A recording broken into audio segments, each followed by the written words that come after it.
The air in the great kitchen of the Georgia plantation was thick with a mixture of smoke from the hearth and the sharp scent of wood ash, stirred by hurried footsteps. It was Thanksgiving in the year 1857, a day marked by contradiction, a fragile celebration draped in luxury and festivity, yet bound by the heavy chains of human suffering beneath its surface. Within these walls, enslaved cooks and servants moved silently, muscles tensed and eyes sharp, aware that this feast was no mere meal, but an event wrapped tightly in the master class's theatrical display of power and control. The long wooden table was set with the master's finest linens, gleaming silverware, and steaming dishes whose rich aromas masked the bitter truths simmering beneath. How could joy exist when the chains clinked softly just beyond the kitchen door? Harriet, a young woman hardened by years of labor under the relentless southern sun and the cold iron of oppression, moved with deliberate care. Her hands, scarred and steady, bore the memory of countless days spent stirring pots and chopping vegetables for those who claimed dominion over her life. Her gaze flicked towards the grand dining room, where white-hooded candles cast wavering light across faces swollen with entitlement and greed. Each master, cloaked in finery hand-woven from imported cloth, carried the weight of the plantation's unyielding hierarchy. Their laughter, sharp and brittle as frozen twigs, floated faintly through the heavy oak doors, a reminder of the gulf searing between their world and hers. Behind the veil of celebration, an undercurrent of biting resentment simmered in Harriet's heart. But what shape might such silence take as night tightened its grip? The slaves worked with the mechanical precision demanded by the overseer's watchful eye. Every basket, ladle, and platter was an instrument in a ritual stained with contradiction. Thanksgiving, at once a sustaining hope and an assertion of control, echoed through the hallways with the repetitive scrape of iron shackles and whispered prayers. The smell of burnt lamp oil mingled with the earthy tang of sweat and flour dust, a sensory mosaic that grounded Harriet in the unyielding present. Amid the clatter, her breath caught briefly at the resurgence of an old, bitter memory, her grandmother's words, spoken only in hushed tones. The feast is never what it seems. The ledger of this plantation held gaps, accounts suggesting the more brutal punishments were kept from light, and yet the shadows themselves seemed to carry those stories, dark and unbroken. In the servants' quarters, whispered fears threaded through the air like smoke. Some spoke of Harriet as one who nursed a secret fire, others merely cast furtive glances, reluctance hanging thick as the humid Georgia air. What stifled screams lay beneath that quiet gaze? Would you dare to confront the cost when survival is sketched in secrecy? The master's voices rose, filled with white confidence and a careless arrogance reverberating through the walls as the feast's preparations pushed forward. Yet beneath the crackling blaze of the hearth, tension gathered like a tightening noose, spinning a subtle web of suspicion and consequence. The kitchen, normally a bastion of domestic routine, transformed into a theater where fate was scripted in bitterness and whispered vengeance. Harriet's hands trembled for but a moment, fingers grazing the rough-hewn wooden table where pots of thickened gravies and roasted meats awaited their final touch. Her eyes, steady with resolve, traced the intricate pattern of the bitter root laid before her, a plant as dark and jagged as the plantation's secrets.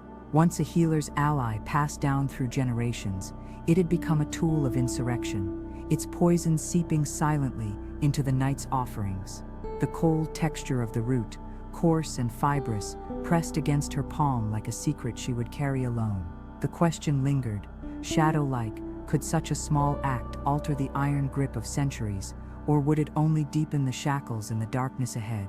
Beyond the walls, the grand house pulsed with the rhythmic footsteps of arrival, muffled voices lifting into a chorus of false celebration. Harriet's gaze flickered once more toward the gathering storm of masters, unaware that each joyful proclamation masked the slow unraveling of a brittle order. The lingering scent of burnt herbs and leather-bound books in the study drifted unexpectedly into the dim hall, a reminder that knowledge too was bound and controlled here. As the last candle was lit and the first course served with practiced grace, the kitchen's whisper grew deafening in its silence. What would come next was a reckoning woven into the very fabric of the feast, and its bitter root. The air in the Georgia plantation was heavy with autumn's chill, though the great kitchen remained a furnace of human effort and simmering intensity. It was Thanksgiving of 1857, a day that the masters marked with grand festivities, seeking to mask the brutal realities beneath cotton-white linens and silver platters brimming with roasted meats and sweet corn puddings. Yet behind the carved oak doors, where the clatter of dishes blended with the distant laughter of the masters, a much different story unfolded. Here, beneath the crackle of the hearth fire and the acrid scent of burnt lamp oil, Harriet moved silently. Her eyes were sharp, her breath steady, though her heart beat in rhythm with a dangerous secret. This was no ordinary feast. Within these walls, power was served alongside the prized turkey and buttered yams, a daily assertion of ownership, control, and the fragile illusion of harmony. The slave quarters echoed with murmurs of resignation, the low creak of wooden beams settling under invisible burdens. Smoke from the hearth wrapped around Harriet's fingers as she prepared dishes that carried the weight of generations' toil. The plantation itself was a vast machine, its gears greased by the labor of the enslaved, grinding relentlessly to produce the cotton that fed the booming textile mills of the North and England. Cotton was king, its white fibers gleaming brighter than any candle flickering in the windows. But the kingdom was built on bones and whispers. Harriet wore the cloak of invisibility demanded by survival. Her hands, calloused yet precise, arranged the food with a care that masked the storm gathering inside her. Quiet glances between slaves were the only language of rebellion permitted, a network of muted resistance sewn through the kitchen's wooden slats. Each aroma rising from the pots, the richness of molasses, the sharp tang of vinegar, the earthiness of bitter herbs, carried a layered meaning, both sustenance and silent defiance. Would you keep such a secret, knowing the price if discovered? In that moment, the kitchen was both sanctuary and trap, a place of routine labor and a crucible where desperate plots took shape beneath the master's watchful eyes. Outside, the grand dining room lay bathed in golden lamplight, festooned with holly and wreaths fragrant with pine needle and dried orange peel. The masters arrived, stepping from their carriages with powdered hair and silk gloves, their footsteps ringing on flagstone like the ominous tolling of a bell. The atmosphere shimmered with false gaiety, a brittle veneer stretched thin over years of cruelty and fear. Their laughter cut through the night, like the snap of a whip, punctuating the grotesque theater of this so-called celebration. Each master took his place, unknowingly participating in a feast layered with a darker harvest. Behind every smile lurked a depth of dread, a tension Harriet sensed, the quiet prelude to upheaval. Between the flickering shadows on the walls, plans coiled with silent intent, like the bitter root she hid close to her heart. Amid the gleaming silver and polished glass, the plantation's iron hand remained unseen but palpable. Shackles hung heavy in the storage room, their cold metal whispering of broken bodies and shattered spirits. Punishments for even the faintest dissent were swift and unforgiving. Branded skin, split tongues, the lashes' cruel marking. The slave codes etched deep into the land's unwritten law brooked no mercy. Yet beneath this rigid frame, the texture of resistance wove itself invisibly. Whispered prayers beneath breath, fleeting glances, and the quiet fortitude of those whose spirits refused to break.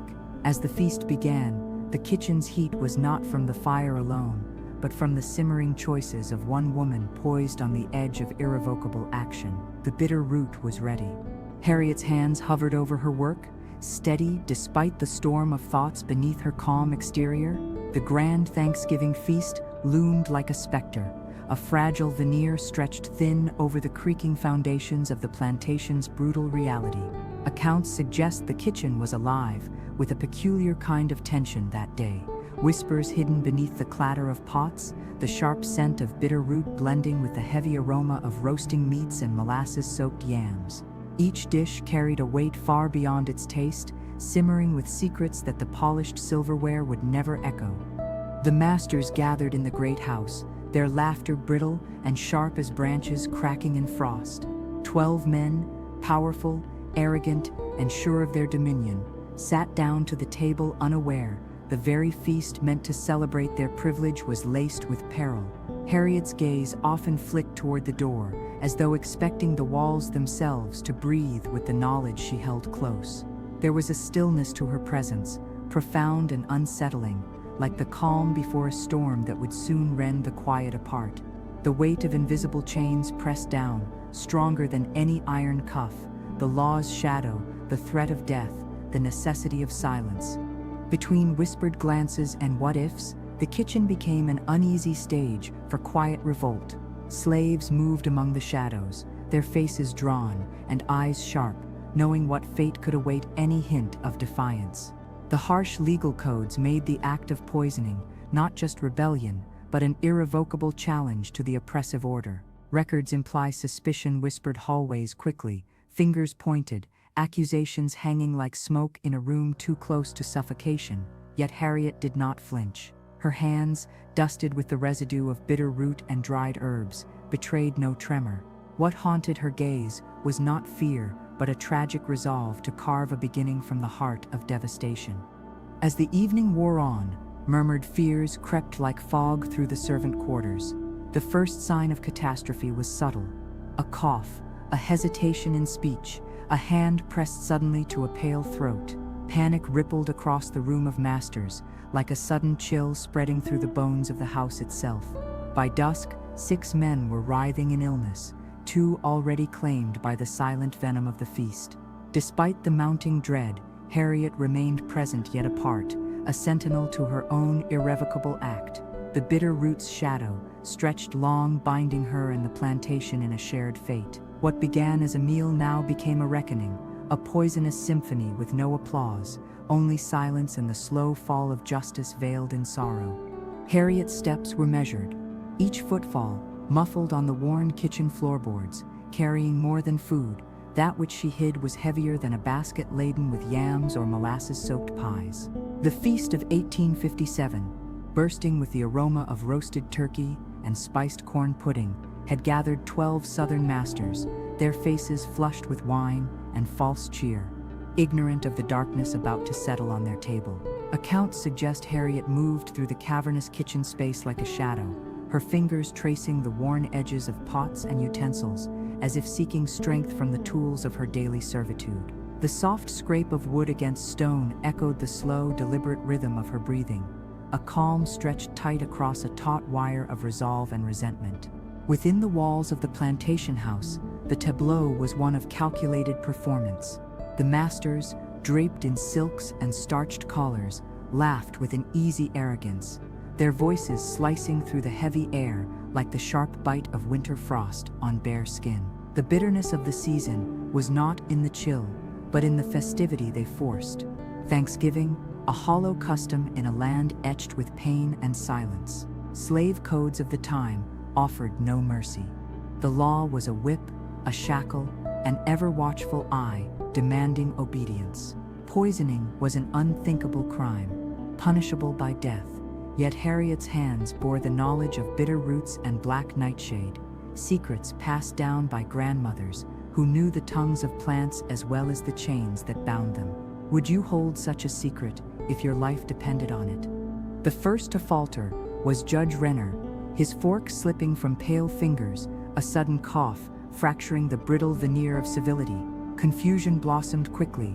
The masters glanced at wine, at food, at each other, seeking an explanation in a room growing cold with suspicion. The kitchen's clamor dulled as illness spread. Cold sweat beaded on foreheads, breaths came short and ragged, and the clink of silverware was replaced by the desperate search for water. Harriet, still poised at the edge of the hearth, did not flinch when whispers shifted toward the servants. Eyes stole glances at her frail frame, hands trembling ever so slightly as they moved dishes closer. The bitter root lurked beneath the surface, a silent witness to rebellion born from sorrow, its shadow stretching long into the night's uncertain reckoning. Harriet sat motionless behind the pantry door, her hands folded neatly in her lap, a calm harbor amid the storm swirling through the great house. Her eyes were shut, but not in sleep, not in rest. She was still steady as the masters around her began to crumble one by one. By dusk, 6 men had collapsed, their faces pale and sweat-slicked, two already claimed by the silent poison they could neither see nor name. Outside, the wind shifted, carrying the acrid scent of garden herbs into the heavy air, a bitter perfume clinging to the spaces between whispered accusations and mounting fear. The 12 powerful men had come together to feast, believing themselves untouchable, shielded by law and lineage, their cotton kingdom secure beneath layers of silk and state-sanctioned violence. Yet in the heart of the kitchen, the bitter root had woven itself into a darker narrative, one of defiance conceived in shadows and sorrow. The kitchen, so often places of unacknowledged labor and silent suffering, became the crucible of revolt. The court records leave gaps, but tradition and whispers paint a portrait of quiet resistance encoded in plant and powder. The poison was not merely a weapon but a language, spoken urgently by those without voice. As the masters writhed, panic ignited like tinder. Glasses trembled in shaking hands. The clatter of dropped silverware echoed in the widening silence. Elias Thatcher, the last man still standing, paced with furious steps, voice breaking under the weight of desperation and rage. His accusations fell like stones, casting suspicion among servants who could only shield their silence with downcast eyes or whispered denials. Mabel, the trembling cook, wept with the weight of guilt too heavy to bear, while old Amos, the butler, could barely find words amidst the growing chaos. But it was Harriet, serene and unyielding, who held the darkest secret of all. When they dragged her from her seat, bound and still, she offered no resistance, no cry of innocence, no pleading glance. The red mark blooming on her cheek from Elias's strike did not move the stoic calm etched across her face. The scattered herbs, overturned cupboards, and broken spoon in the kitchen spoke more of a life worn thin than of any overt act of malice. Hidden beneath flour sacks wrapped in waxed cloth, however, lay a small leather-bound book, its pages curled and worn, a cryptic script of symbols and circles like tangled roots. Elias's fury branded it witchcraft, throwing it to the hearth's flames, yet Harriet did not flinch. Her defiance was not born of madness, but of a fierce clarity sharpened by years beneath the lash. Some said Harriet had spoken strange words that day, words that frightened those clinging to their fragile certainty. "The land remembers," she had whispered. "Every stone has a mouth." She sang softly over the pots the night before, a voice cold as the wind, weaving prayers to something older than the house or the masters themselves. When questioned, she remained silent, a stillness that held the weight of justice yet to come. By dusk, 3 more men had fallen, their names spoken in hushed dread rather than mourning, as if calling them might summon back the shadow lingered. The feast remained untouched, as if waiting for a return that would never come, and Harriet, bound and watching the shifting shadows, whispered that the true feast was only just beginning. Harriet's memory carried her back to a childhood forged in the fire of relentless hardship, in a world where freedom was a whispered legend carried on the wind.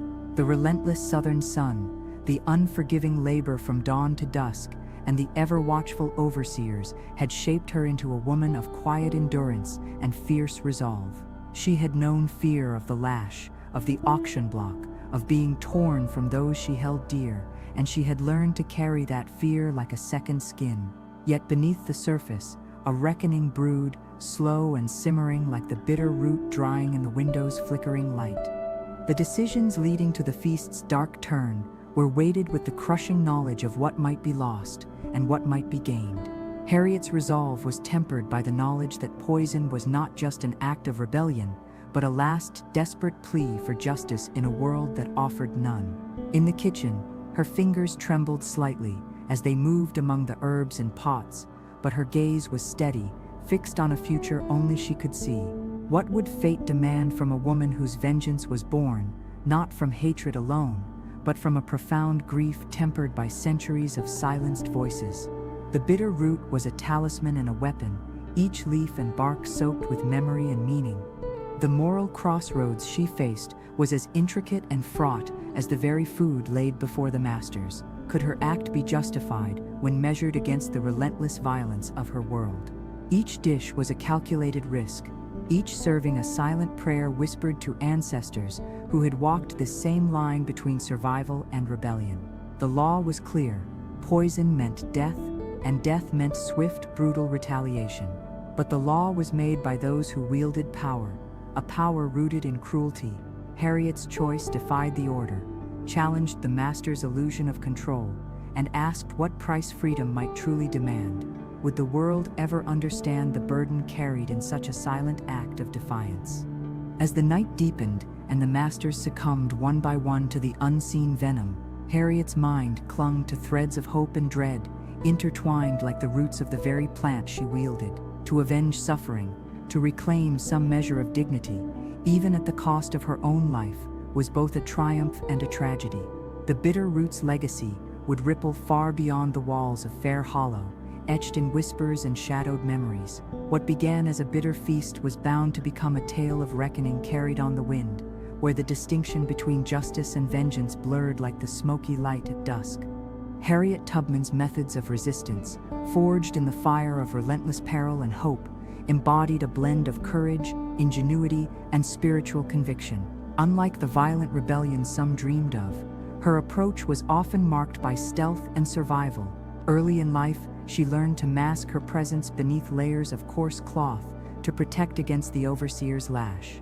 She mastered the art of subterfuge, disguising herself with bonnets or feigning mundane errands to pass unnoticed through hostile territories. Tubman's deep knowledge of the land, its rivers and forests became her maps and guides, and she relied on careful timing, choosing dark winter nights over bright days to mask her pathway to freedom. Crucial to her success was an extensive network later called the Underground Railroad, a shadowed web of freed African Americans, abolitionists and sympathizers who harbored fugitives, whispered safe routes, and shared scarce resources. Tubman's legacy was partly built on trust woven between people who risked everything to aid strangers bound by chains. Songs, coded messages, and natural signs like stars formed a secret language that guided her and those she led. Her faith, cast in prayers and visions, anchored her resolve amid dangers that included bounty hunters, hostile terrain, and betrayal. Would we have the strength to walk such a path, led only by whispered promises and a star's cold light?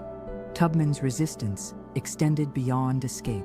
During the Civil War, she transformed into scout and spy, guiding Union troops through treacherous southern lands. The famed Combahee River raid saw her intelligence directly leading to the liberation of hundreds from bondage. Unlike the poisoned feast plotted by Harriet of Georgia, Tubman's actions were a form of liberation waged in the open, a fierce challenge to the Confederate regime. Her resistance was a tapestry of flight, fight, and faith, interwoven threads supporting those crushed beneath an oppressive yoke. It shows us that in the darkest shadows of history, resistance wears many faces, some quiet, some fierce, all driven by an unyielding desire for freedom. When the American Civil War erupted in 1861, Harriet Tubman saw a new battlefield upon which to wage her lifelong struggle for freedom. She began her service to the Union Army, not as a soldier with weapons, but as a nurse tending to the sick and wounded in camps filled with black soldiers and newly freed people. The acrid scent of medicinal herbs filled her hands as she prepared remedies for dysentery and other scourges that ravaged the camps, a quiet battlefield of human endurance. Her knowledge of plants was as vital here as the gunpowder igniting battles afar. Her talents soon gained notice, and Tubman's role expanded into espionage and scouting missions behind Confederate lines. Familiar with the treacherous geography from years on the Underground Railroad, she guided Union forces through swamps and forests, avoiding Confederate patrols and hidden mines. In June 1863, Tubman's reconnaissance work culminated in the Combahee River raid, where she led a flotilla of Union soldiers past Confederate defenses to burn plantations and liberate over 700 enslaved men, women, and children. The thunder of gunfire reverberated against quiet rivers, but it was her alert eyes and steady resolve that carried the mission to success. Tubman's leadership in the raid marked her as the first woman to lead an armed military operation in U.S. history, a fact that echoed loudly among soldiers and abolitionists alike. Beyond combat, she tirelessly worked to organize freed people's escape routes and provided intelligence that shaped Union campaigns. Tubman's wartime service revealed a resistance that was both fierce and strategic, rooted in deep knowledge, bravery, and an unyielding vision of liberation. Her efforts did not end with the war. She devoted years afterward to advocating for women's suffrage and supporting freed slaves through education and healthcare. Harriet Tubman's legacy is a testament to the multifaceted struggle between oppression and freedom, courage and survival. After the war's end, Harriet Tubman returned to Auburn, New York, where her fight for justice took on new forms. Rather than retreat into quiet obscurity, she became a tireless advocate for those left vulnerable by slavery's collapse. Her home became a sanctuary for orphans and elderly African Americans abandoned by society, and in time, she founded the Harriet Tubman Home for the Aged, a place reflecting her lifelong commitment to care and community. The scent of freshly baked bread, often mingled with aged wood and worn linens in the home, a quiet space forged from compassion amidst the fading shadows of war. Tubman's post-war years were marked by ceaseless activism. She lent her powerful voice to the burgeoning movement for women's suffrage, marching shoulder to shoulder with reformers who envisioned equality beyond race and class. The same iron discipline and unyielding spirit that had guided her through the Underground Railroad sustained her in rallies and public speeches, where she challenged the nation to live up to its founding promises. Yet the government was slow to recognize her contributions, offering little more than a modest pension decades after her wartime service. She made her living selling pies and root beer, trades that carried the sense of comfort and resilience, while continuing to fight for the rights of the freed people she had once led to liberty.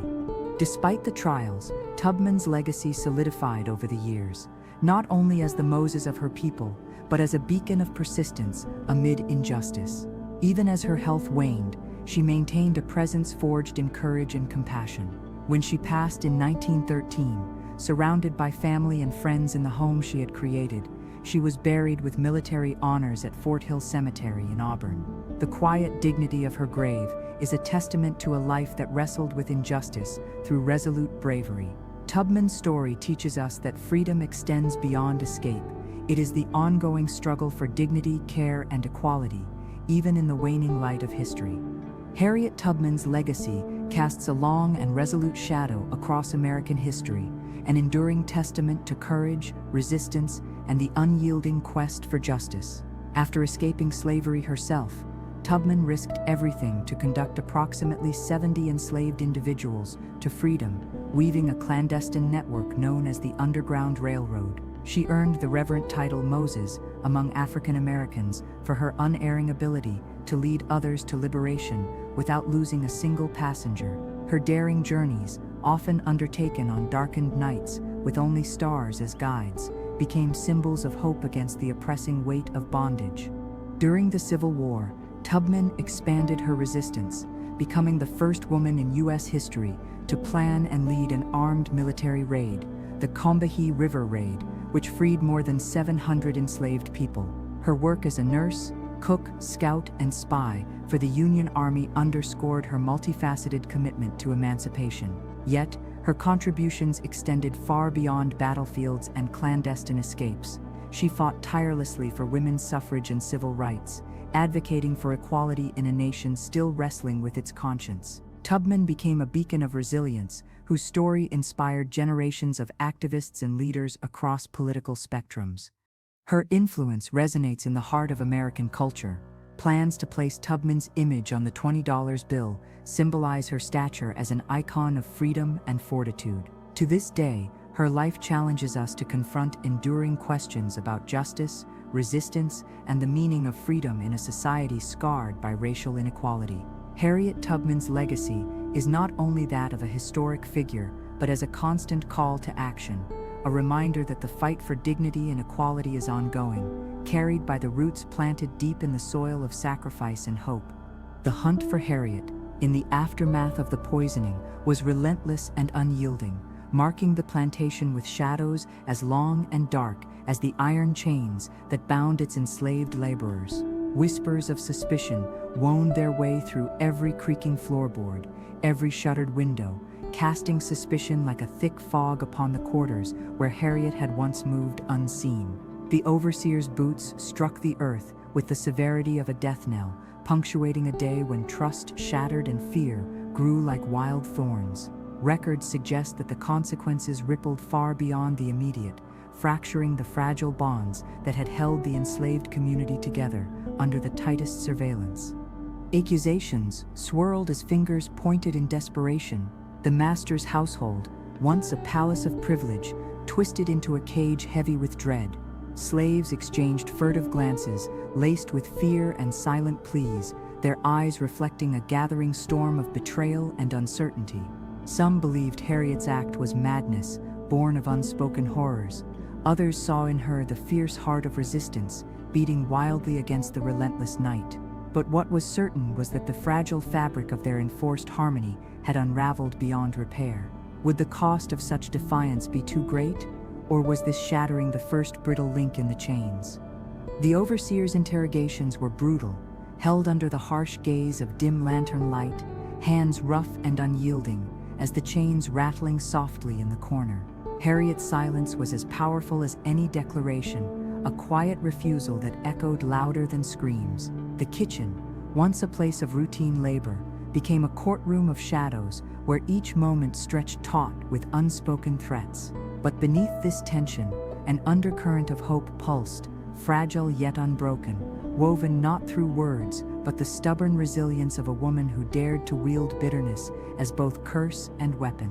As the sun dipped behind the tall pines, the whisper of the bitter root lingered long in the coldening air, a symbol both of revenge and unrealized freedom. Years after the poisoned feast, the plantation sank into a weary silence, fractured by the echoes of secrets too dangerous to speak aloud. Survivors carried the weight of loss in their eyes, a muted mourning that filled the halls once alive with laughter and command.